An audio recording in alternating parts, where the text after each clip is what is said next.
Minimalism, the movement to combat the stress and anxiety that consumerism brings to your life, while it does help combating stress immensely, it can also become the source of it if you are not careful. Keep listening. Hello everyone, I'm Amar and you're listening to the 12th episode of Stoic Human Podcast. Minimalism can become toxic for your mind. Be careful.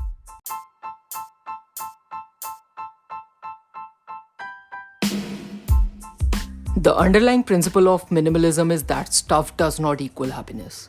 As a matter of fact, you may be trading a great deal of happiness to own all that stuff in the currency of time spent to organize and maintain it, as well as actual money spent doing the same.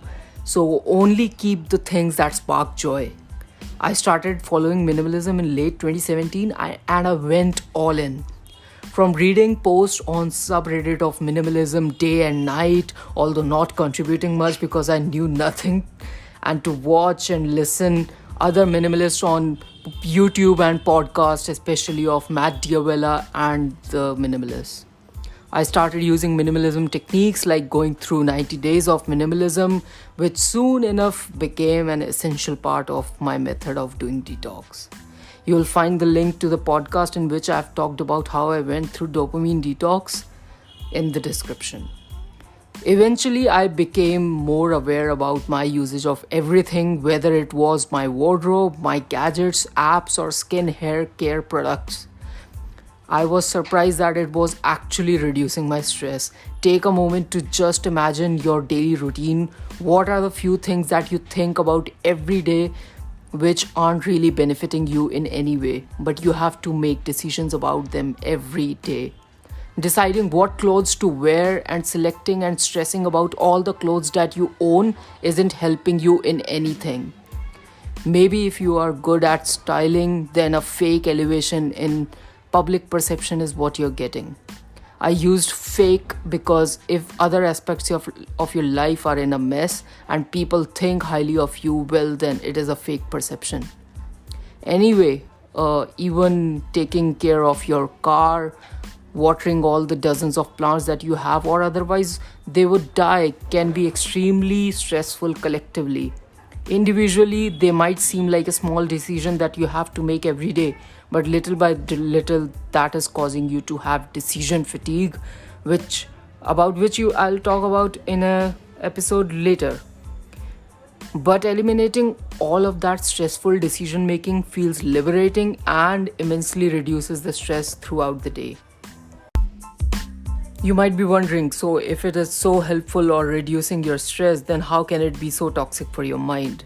Well, humans were hunter-gatherers, and being able to find fruit used to make our ancestors as happy as you would get if you ended up finding latest iPhone lying on the street. Well, I shouldn't talk about iPhone while talking about minimalism, I guess. But why was that fruit such a source of happiness? Well, survival. Sugar is rich in carbohydrates, which is a huge energy store. Today, we do get happy when we have a cake or some other sugary food. Products of modern day are overloaded with sugar, which we don't need in such high dosage. And what are they? Let me answer. Toxic for you. Excess of anything is toxic. While talking about minimalism, everyone talks about reducing items that you own because they add stress in your life, but very few people even mention that after a few days or a couple of weeks, you need to stop thinking about it a lot because that is adding stress too. After 8 days, maybe 8 weeks or 8 months of consuming content related to minimalism, if you're still constantly consuming it, then you are having insecurities about your minimalism. Stop looking for another one tip about how to be a more minimalistic person or worrying about, am I doing minimalism correctly? As Marcus Aurelius said, and that might be applied to him, which is recorded of Socrates, that he was able both to abstain from and to enjoy those things which many are too weak to abstain from and cannot enjoy without access. But to be strong enough both to bear the one and to be sober in the other is the mark of a man who has a perfect and invincible soul, such as he showed in the illness of Maximus. If you need 14 underwears, don't buy 4, because some guy on Reddit does that.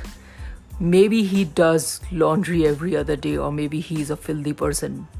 No, Mr. Reddit guy, you are not. Well, guess he is.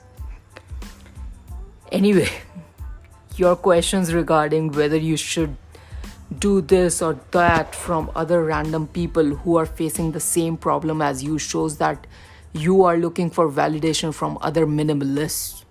There is nothing standardized about minimalism.